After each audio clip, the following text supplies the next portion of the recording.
Welcome to The Explainer. Today, we are diving into one of the most fundamental parts of programming, how a Java application actually reads from and writes to a file. We're going to go from the absolute basics all the way up to some really modern, powerful management techniques. You ever stop and wonder how an application remembers your settings? Or how a game saves your progress right where you left off? Well, the magic behind all of that is something called Java I/O. It's the critical bridge connecting your running program to the world of permanent storage. Okay, so first things first, let's build our foundation. We're going to look at what Java I/O actually is and why it's so incredibly important for, well, pretty much every application you can think of. So at its core, Java I/O, which just stands for input-output, is really a collection of tools. Think of it like the plumbing for your code. It lets you connect to a source, like a file, to bring data in. That's your input. And it lets you send data out to a destination, and that's your output. Right, so why does this plumbing matter so much? Well, for one, it enables data persistence, which is just a fancy way of saying saving your work. It's also what lets programs communicate with each other, maybe over the internet. And it gives you flexibility because it handles all the nitty-gritty hardware details for you. Honestly, without I/O, your program is basically trapped in a sealed box, unable to remember a thing or talk to anyone. Now, not all data is just simple text. What if you need to work with something like an image file, a video, or maybe even an application's executable file? How do you handle that raw, binary data? For that kind of information, you really can't have any translation or interpretation happening. You need a direct, unfiltered pipeline that just moves the raw data, the actual ones and zeros, from point A to point B. And that's exactly what Java's first type of stream is built for. And this is where byte streams come in.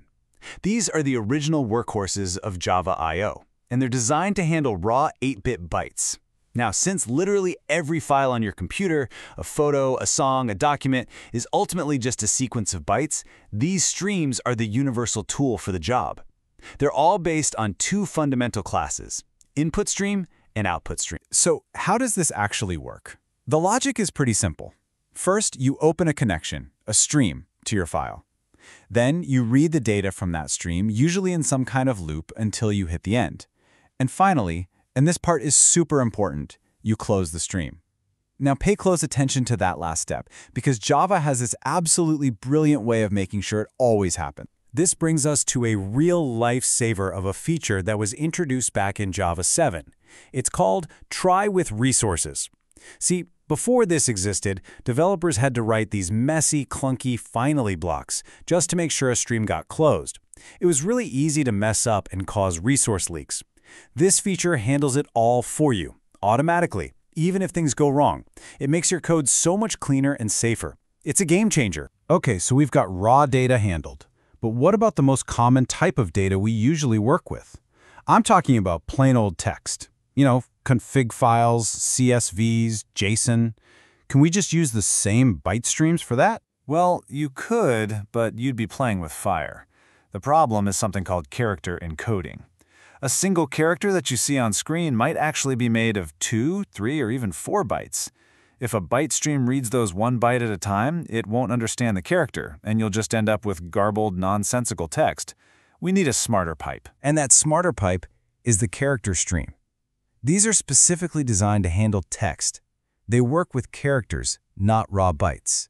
You can think of them as having a built-in translator that automatically understands character encodings, making sure that what you read is exactly what was written. The base classes for these are called reader and writer. But, of course, there's a cache. There's a performance problem. Just imagine you have a giant log file, maybe gigabytes in size, and you try to read it one single character at a time. It would be painfully slow.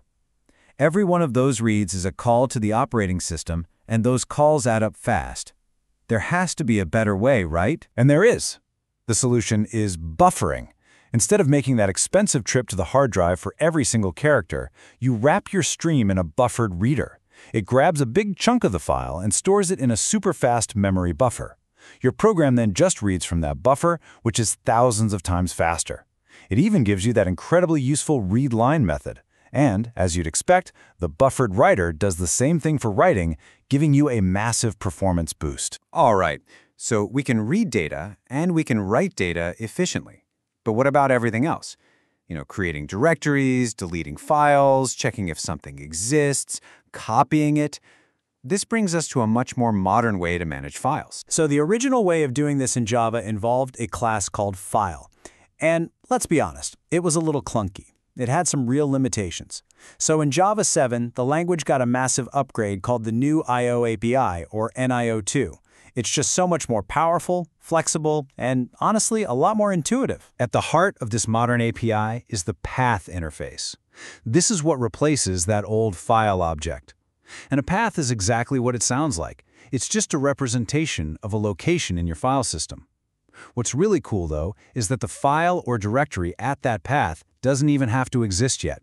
It's just an address, a pointer to a location. But a path on its own is just a location. The real magic comes from the Files utility class. You can think of this class as your Swiss Army knife for file operations.